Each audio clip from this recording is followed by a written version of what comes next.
기도하겠습니다. 거룩하신 주님, 주님을 예배하는 것이 우리의 기쁨이고 또한 우리의 힘입니다. 이 땅 가운데 오신 예수 그리스도의 그 이름을 son축하고 찬양합니다. 오셔서 우리의 찬송 가운데 임하여 주시고 우리의 찬송을 기쁘게 받아주시며 또한 성령께서 춤추시는 그러한 찬송의 예배되게 해주시옵소서. 이 시간에 주님께 올려드립니다. 받아주시옵소서. 예수님의 이름으로 기도 올려드립니다. 아멘. 할렐루야. 찬양하겠습니다.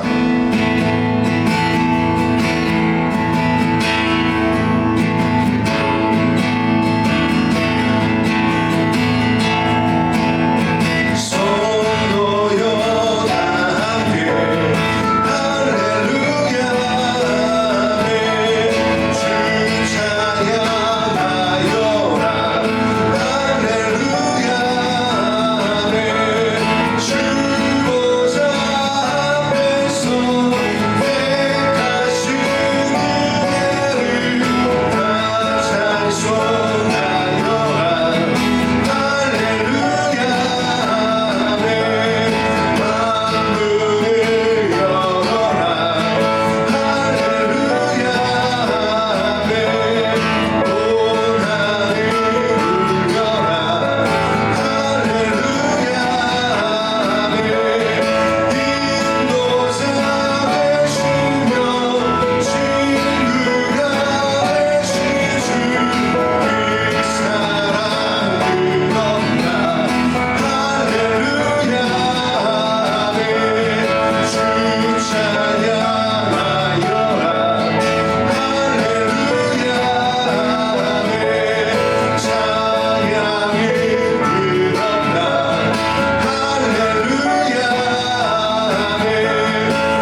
소망 되신 주님, 우리의 소망 되신 주님,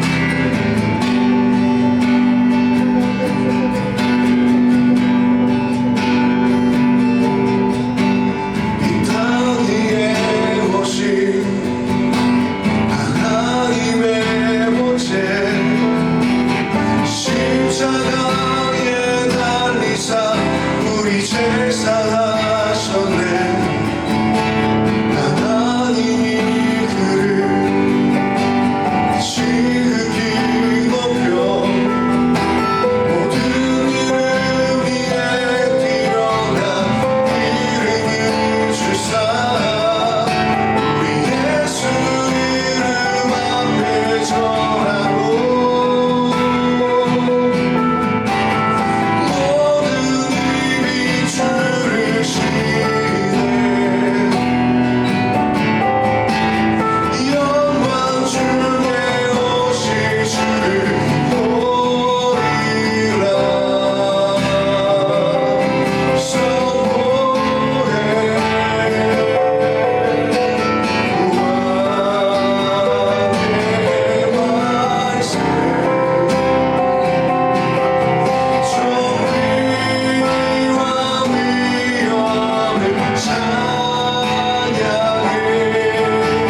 성숙합니다. 주를 성숙한 것 가운데서 주의 거룩한 임재가 우리 가운데 함께 하시며 우리 안에 모든 묶여 있었던 그 모든 묶임들이 예수의 이름으로 풀어질지어다. 예수의 이름으로 모든 묶임들이 풀어질지어다. 모든 세상생들과 모든 묶임들과 모든 노예된 것과 종된 것과 죄악에 머물러 있던 것들은 예수의 이름으로 풀어질지어다. 예수의 이름으로 풀어질지어다. 할렐루야.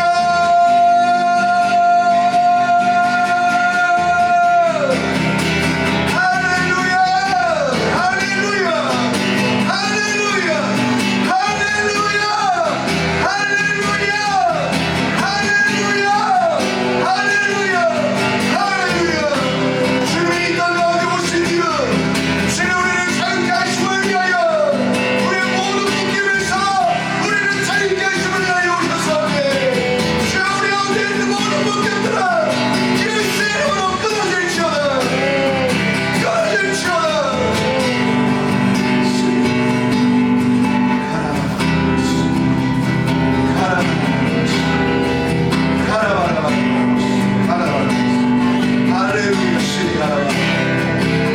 할렐루야. 주님 할렐루야.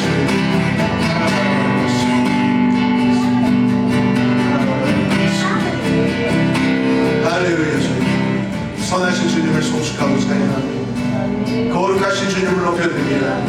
우리 예배 왕 되신 주인 되신 주님을 높여드립니다.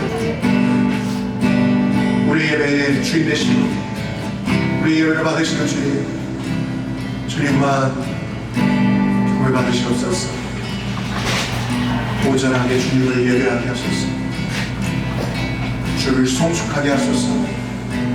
우리의 눈과 우리의 마음이 주를 향하게 하여 주시옵소서. 감사합니다. 주님. 예수님의 이름으로 찬송과 기도 올려드립니다. 아멘.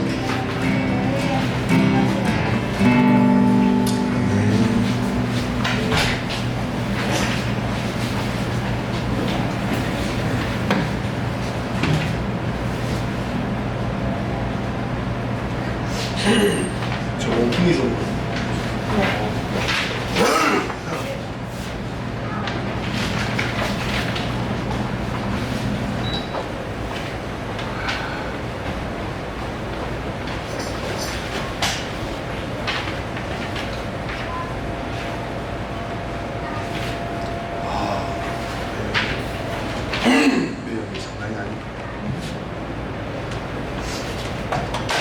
할렐루야.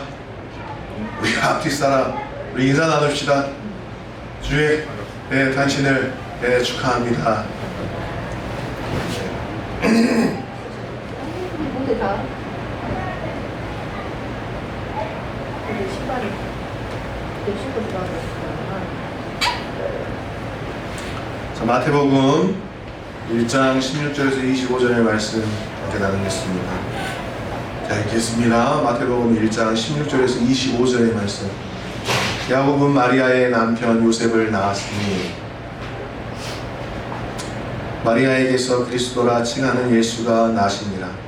그런즉 모든 대수가 아브라함부터 다윗까지 연례되어 다윗부터 바벨론으로 사로잡혀 갈 때까지 연례되어 바벨론으로 사로잡혀 간 후부터 그리스도까지 연례되더라. 예수 그리스도의 나심은 이러하니라. 그의 어머니 마리아가 요셉과 약혼하고 동거하기 전에 성령으로 잉태된 것이 나타났더니 그의 남편 요셉은 의로운 사람이라 그를 드러내지 아니하고 가만히 끊고자 하여 이 일을 생각할 때에 주의 사자가 현몽하여 이르되 다윗의 자손인 요셉아 내 아내 마리아 데려오기를 무서워하지 말라. 그에게 잉태된 자는 성령으로 된 것이라.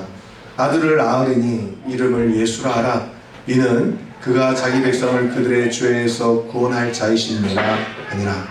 이 모든 일이 된 것은 주께서 선지자로 하신 말씀을 이루려 하시니 이르시되 보라 처녀가 잉태하여 아들을 낳을 것이요 그의 이름은 임마누엘이라 하리라 하셨으니 이를 번역한즉 하나님이 우리와 함께 계시다 함이라.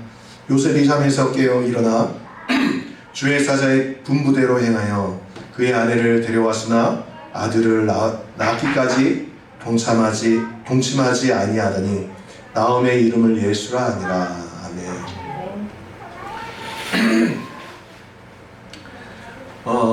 먼저 우리가 좀 기쁜 소식을 좀 나누려고 합니다. 우리가 한 2년 정도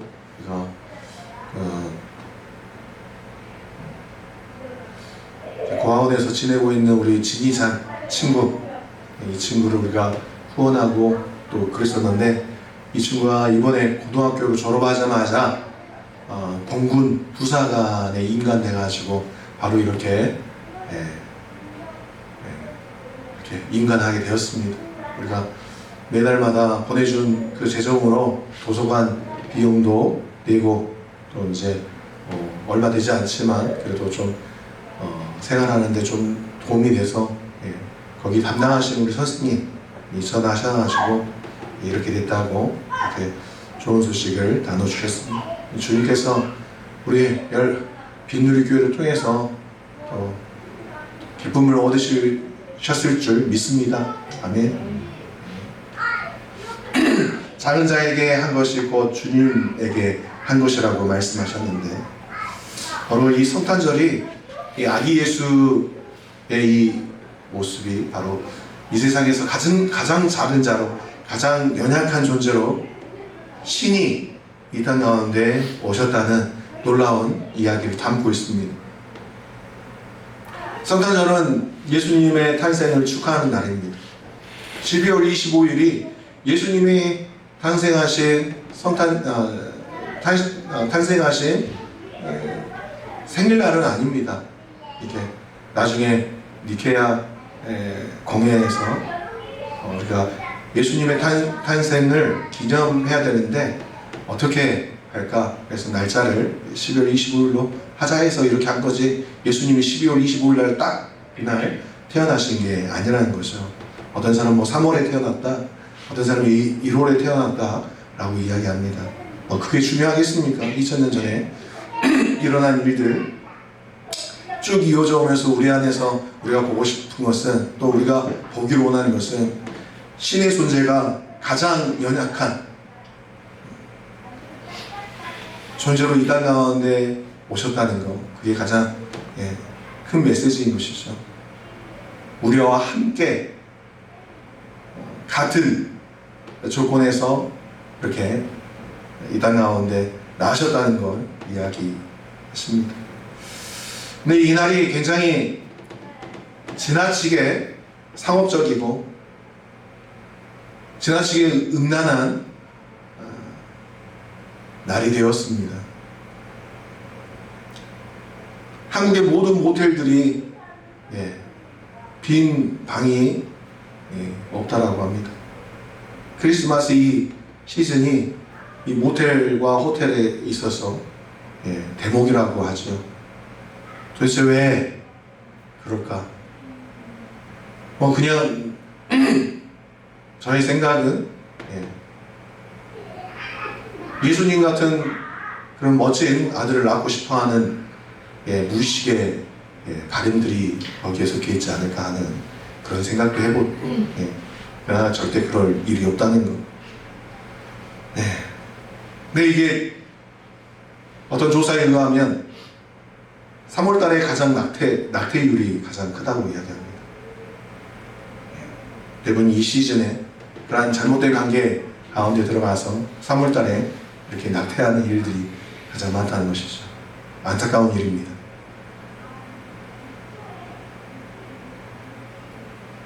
이 땅 가운데 예수님께서 오셨을 때에 그때도 마찬가지였죠. 예수님 태어나시고 아이들의 많은 죽음들이 있었습니다.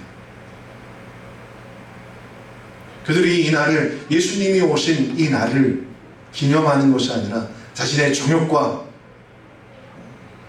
자신들의 성욕을 푸는 한 날로 생각하고, 생명의 씨앗을 뿌린 것 같지만 나중에는 아이들에서 그 생명들을 죽이는 일들.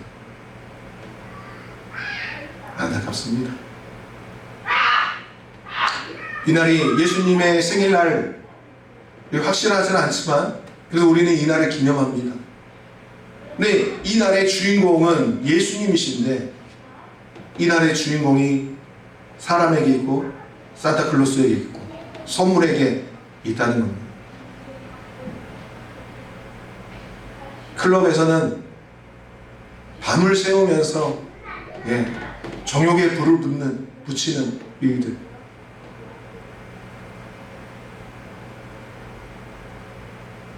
성탄의 소식은 주님의 탄생, 예수 그리스도의 나심의 소식입니다. 오늘날 성탄절의 모습은 이러한 중심점에서 점점 멀어져 가고 있습니다. 누가 하늘에 달을 손가락으로 가르쳤을 때 그것에 달을 보는 것이 아니라 손가락을 보는 일들이 있는 것이죠. 성탄절의 주인공 예수 그리스도를 바라봐야 되는데 사람들은 그걸 보는 것이 아니라 선물과 또한 이 시즌에 일어나는 성적인 욕망, 여기에 집중한다는 것이죠.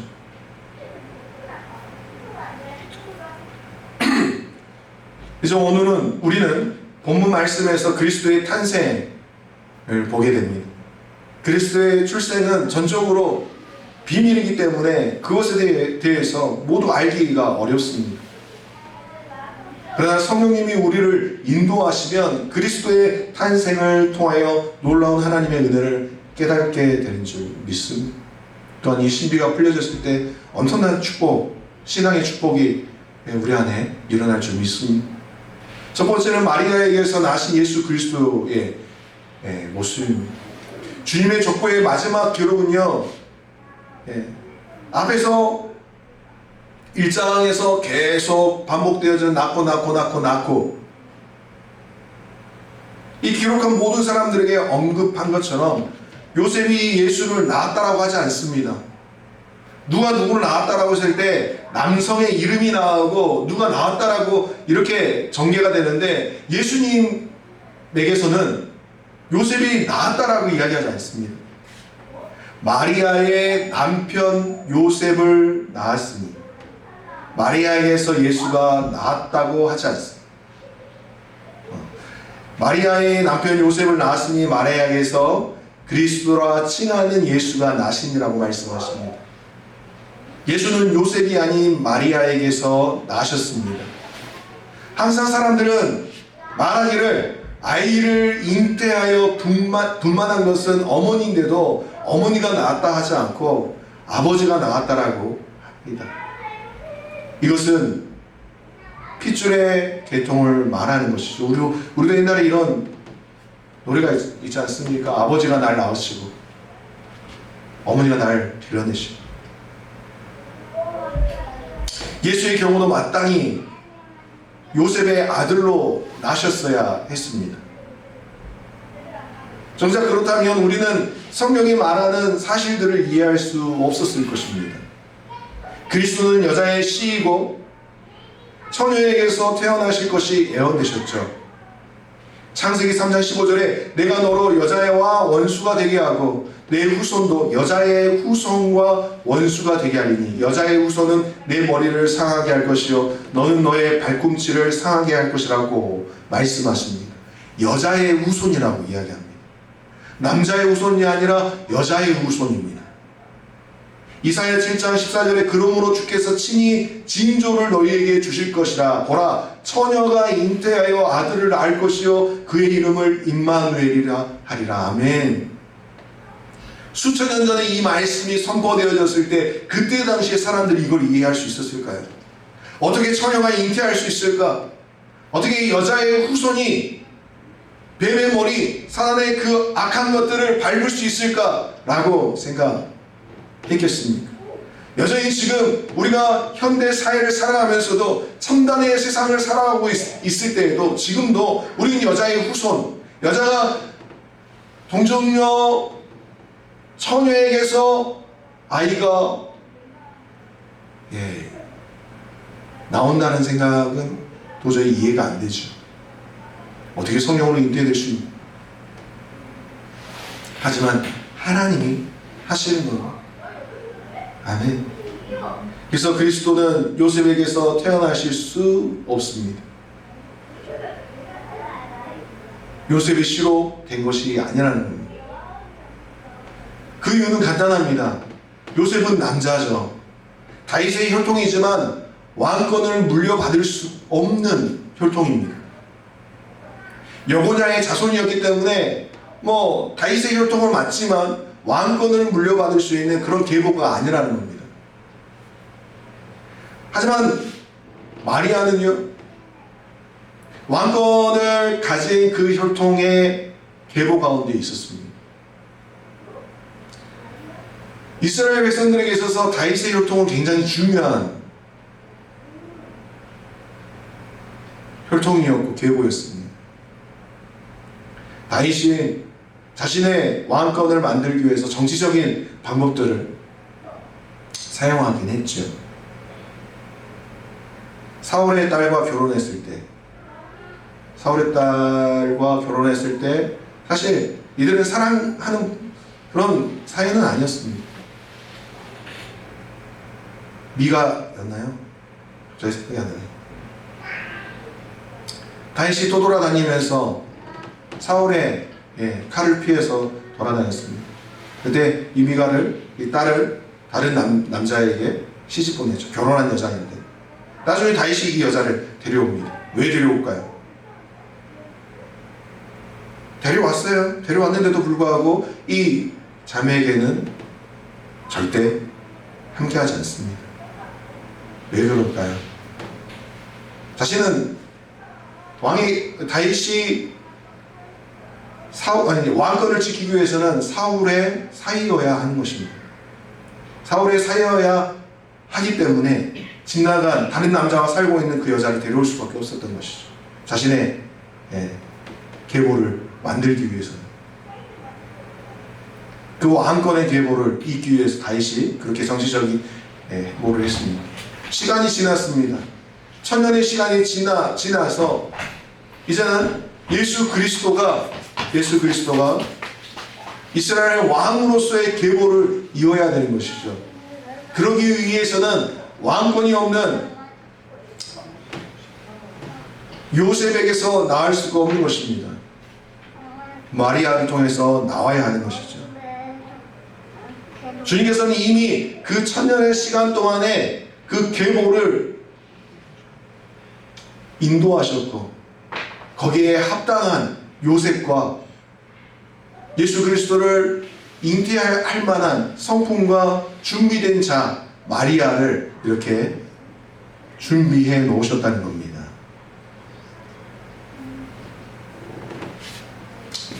하나님은 마리아와 요셉의 정원을 통하여서 그리스도와의 관계를 맺게 하셨습니다. 그리스도를 낳기 위해 그리스도의 계보의 두 계열을 하나로 결합해 주셨죠. 하나님으로부터 다윗까지의 계보는 한 노선이고 다윗부터 예수까지는 두 노선입니다. 이 두 노선은 요셉과 마리아의 결혼을 통해서 하나로 합쳐지게 되는 겁니다. 이것이 무엇을 의미하는가? 마리아에 의해서 태어나신 예수께 대한 애언들을 참되게 하는 것입니다. 여자의 씨에 관한 애언, 처녀가 아이를 낳으리라는 애언, 아브라함이 모든 민족들에게 축복을 가져다 줄 씨를 갖게 된다는 애언, 아브라함에게 하셨던 애언과 동일한 이삭과 야곱에게 하신 애언, 유다에게 하신 왕의 지파가 되시리라 라는 애언, 다윗에게 하신 애언, 이 모든 애언들을 성취하신 것입니다. 따라서 우리는 이 사건들의 연결이 마리아와 요셉의 결혼을 통해서 이루어진 것을 볼 수 있는 것입니다. 요셉과 마리아의 이 결혼이 우연이 아니었다는 것이죠. 이것은 하나님의 주권적인 손에 의해서 개입된 것입니다. 뿐만 아니라 모든 결혼은 하나님의 섭리에 의해서 이루어지는 것이죠. 주님도 말씀하시기를 하나님이 짝지어 주신 것을 사람이 나누지 못할지니라 이렇게 말씀하십니다. 우리들 자신이 그리스도와 연관된, 즉 구원받게 된 것도 우연이 아닙니다. 하나님의 손에 의하여 계획된 것이죠. 그것은 그리스도와의 결혼 관계를 통하여 우리가 우리 자신이 하나님이 준비하신 모든 특권을 누리게 된다는 것입니다. 그리스도인이 된 축복이 자신의 의지나 능력이나 행위에 있지 않습니다. 그래서 우리는 겸손해야 되는 것이죠. 그리고 그리스도와의 영적 관계로서 결혼뿐만 아니라 육체의 관계에도 귀하게 여겨야 됩니다. 바울은 이렇게 이야기하시죠. 혼인을 귀히 여기라. 그리스도의 마음을, 그리스도를 향한 그 사랑을 바로 내 옆에 있는 내 배우자에게 나누는 것입니다. 그리스도를 사랑하는 만큼, 그 사랑만큼 배우자를 사랑하는 것이 주의 뜻입니다. 아멘. 주님을 사랑하십니까, 여러분? 그렇다면 주님을 사랑하듯이 아내를 사랑하고 남편을 사랑하십시오. 아멘. 두 번째는 예수의 동정녀 탄생에 대해서 우리가 좀 나누려고 합니다. 18절에서 20절에 이렇게 나와 있는데요. 그리스도는 동정녀 마리아의 몸을 빌려서 탄생했습니다. 성경은 이 사실을 자세하게 언급합니다. 우리는 동정녀 탄생 이야기를 통해서 그리스도의 소식을 듣게 되는 것이죠. 따라서 그 동정녀에 대하여 알고 싶은 마음이 없지 않습니다. 천주교 신앙에서 예수 그리스도가 동정녀 마리아의 몸에서 태어나셨다고 하니까 동정녀 숭배까지 가게 됩니다. 그 동정녀를 높이려다 보니까 성모 마리아의 청정회태라는 신앙이 생겼습니다. 청정회태라는 것은요, 마리아의 어머니 안나라는 여인이 남편 없이 마리아를 깨끗하게 잉태하였다는 겁니다. 마리아의 어머니도 동정녀로서 마리아를 낳았다는 것이죠. 성경에 나와 있지 않은 내용입니다. 논리를 만들어내기 위해서 자기들이 설계했었던, 천주교에서 설계한 내용인 겁니다.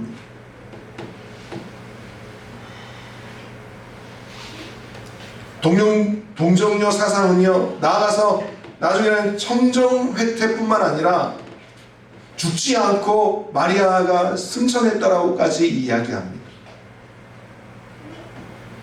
천주교는 이렇게 마리아 승천 교리까지 만들어냈습니다. 예수님보다 더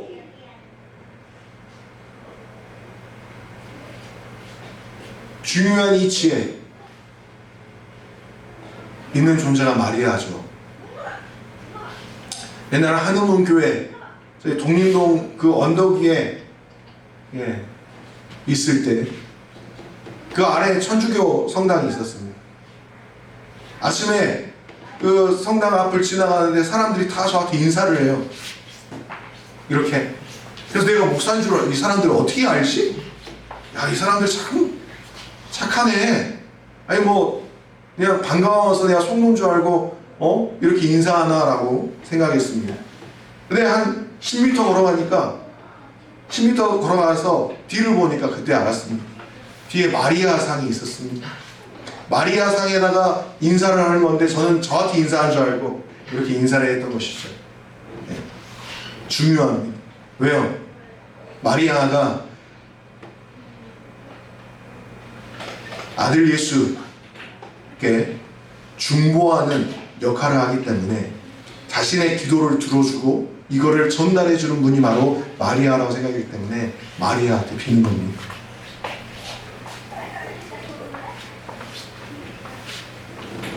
우리가 청정회태나 마리아의 승천 사상까지 알 필요는 없습니다. 중요하지도 않습니다. 성경적이지도 않습니다. 어떤 사람은 저번에 한 20년 전에 큰 이슈가 있었어요. 기독교 안에. 우리는 지금 이 부류들을 이단이라고 선을 그었습니다. 어떤 거냐면 예수의 동정녀 탄생을 이해하고자 해서 단성생식이라는 생리학적인 의학적 이런 단어를 사용하기도 합니다. 단성생식은요 어떤 거냐면 남자가 없어도 아이를 낳을 수 있는 단성생식, 혼자서 임신하고 이렇게 하는 그러한 몸을 동정녀 마리아가 가지고 있었다라고 생각하는 겁니다. 뭐 생물들 중에 그런 생물들이 있잖아요. 수컷이 없어도 혼자서 임신해서 낳는 그런 생물들이 있습니다. 동정녀 마리아가 그랬다는 것이죠. 아무튼 뭐 우리가 이것까지 알 필요는 없습니다.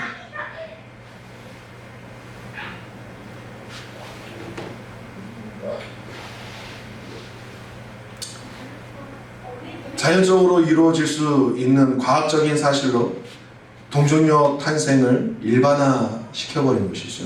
그러면 아들 예수는, 하나님의 아들 예수는 어떻게 되는 겁니까? 그냥 인간일 뿐인 겁니다. 단성생식을 통해서 만들어진, 우연치 않게 만들어진, 오류로 만들어진 존재로 인식되어질 수밖에 없는 것이죠. 예수의 탄생은 그 존재의 특이성을 말하는 것이지 일반성을 말하려고 하는 것이 아닙니다. 이것은 성경을 믿는 신자가 아니라 가학도가 되려는 태도인 것이죠. 예수의 동정녀 탄생은 하나님이 메시아를 이 땅에 보내신 방법입니다. 또한 처녀 탄생은 예수가 성령으로 잉태되었다는 하나님의 행동이죠. 인간이 할 수 없는 영역을 하나님께서 하신 것을 보여주시는 것입니다. 동정녀 탄생을 더 신격화하려고 애쓸 것도 없고 그럴 수도 있다는 식으로 일반화시켜서도 안 되는 것이죠. 동정녀 탄생은 성령이 요구하는 신앙이고 초대 그리스도인들이 필수적으로 가졌던 믿음입니다. 우리 역시 성경이 기록하고 있는 그대로 예수 그리스도의 동정녀 탄생에 대한 믿음을 확고히 가져야 되는 것이죠. 셋째는 주의 탄생은 요셉과 마리아의 순종으로 이루어졌습니다. 마태복음보다는 누가복음에 마리아의 회퇴 사실이 소상하게 기록되어 있습니다. 그리스도의 출생은 마리아의 순종이 없었다면 가능하지 못했습니다. 마리아는 그리스도의 계보에 나오는 네 여인들과 다릅니다. 마리아는 순결했고 독특했습니다. 마리아는 사람이 아닌 성령으로 잉태해서 그리스도를 낳았습니다. 이것은 쉬운 이야기가 아니죠. 마리아에게는 정혼한 남자가 있었습니다. 처녀가 잉태하게 되면 어떻게 되는 겁니까? 돌에 맞아 죽습니다. 여러분 같았으면 어땠을까요? 처자가 찾아왔습니다. 처녀가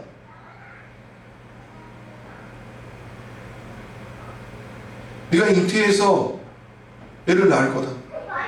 아니면 저한테 주님 찾아왔어요. 제가 남자인데 네가 잉태해서 아들을 낳을 거다.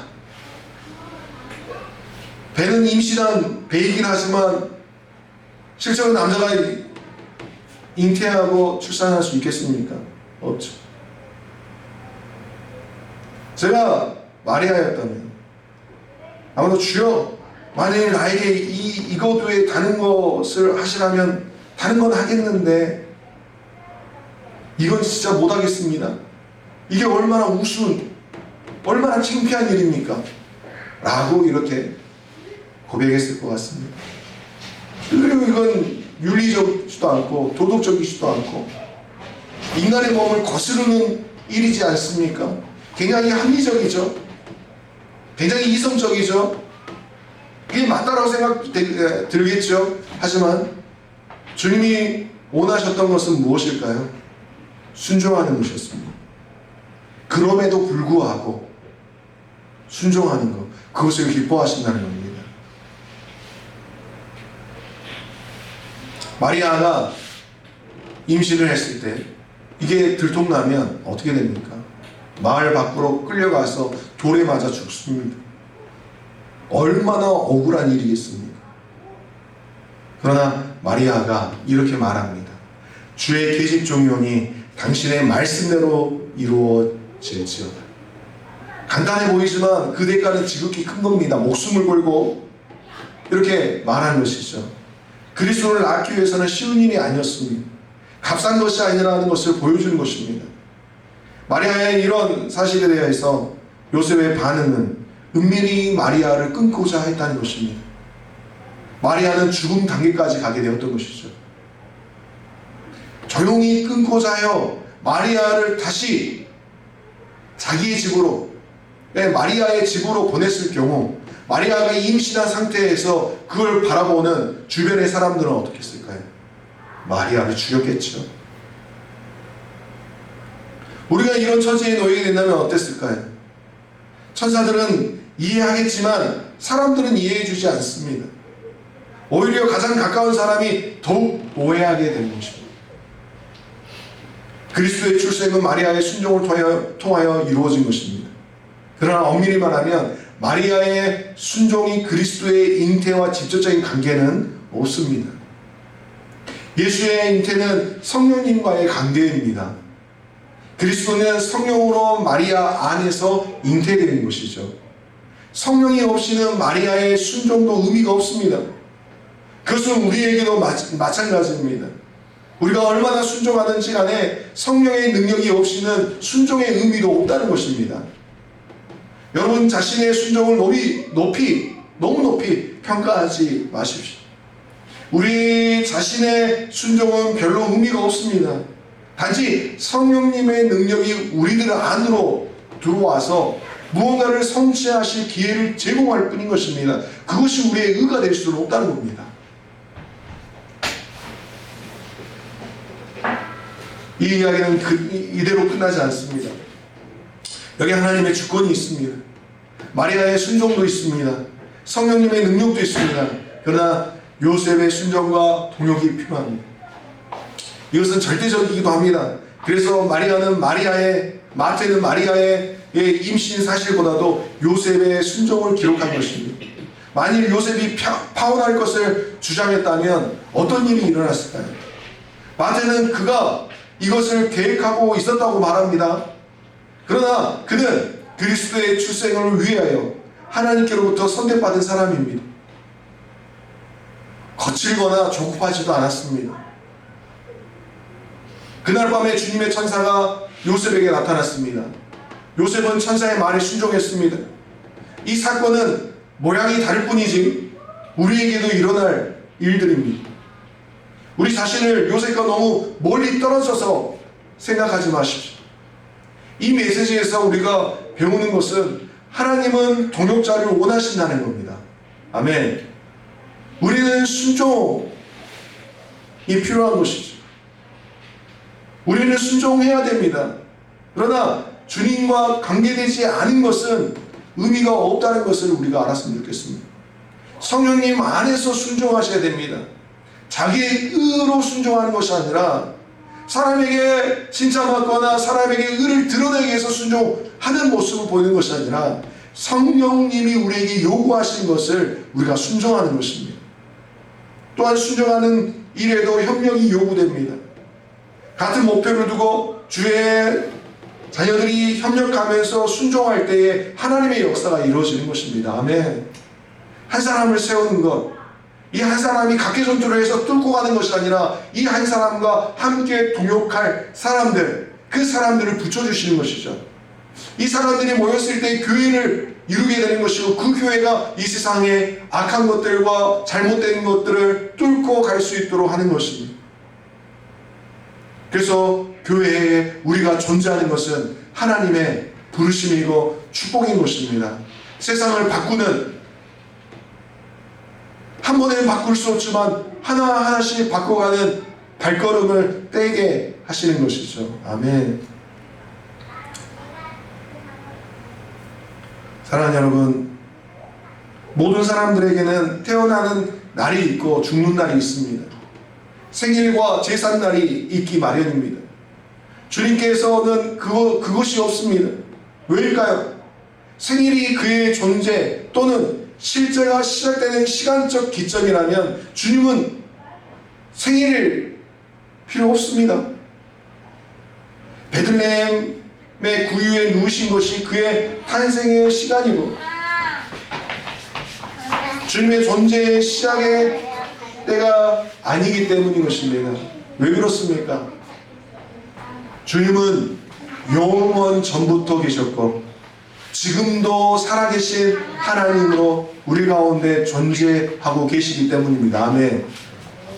그 과정 가운데 영원 전부터 계셨던 주님께서 어느 순간의 기점에서 이 땅에 내려오셨고 그 주의 이 땅에 오심과 동시에 그 30년에서 34년의 그 시간 동안에 이 인간들에게 하나님의 천국이 어떤 것인지를 강력한 임팩트 있게 소개하시고 다시 하늘로 승천하셨고 지금은 그 영원한 시간 가운데서 우리와 함께 하시기 때문에 생일이라는 의미는 그렇게 중요하지가 않다라는 것입니다. 아멘.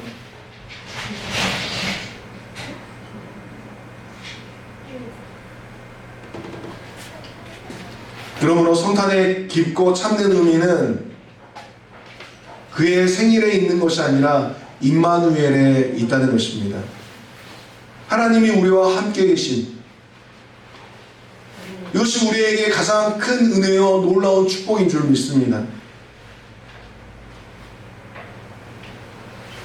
주님이 이 땅에 오신 참된 뜻을 깨닫고 주님과 항상 임마누엘 하면서 영원한 주님을 섬기고 사는 인간의 참 행복을 누리는 사랑하는 성도들 모두가 되시길 주의 이름 축원합니다.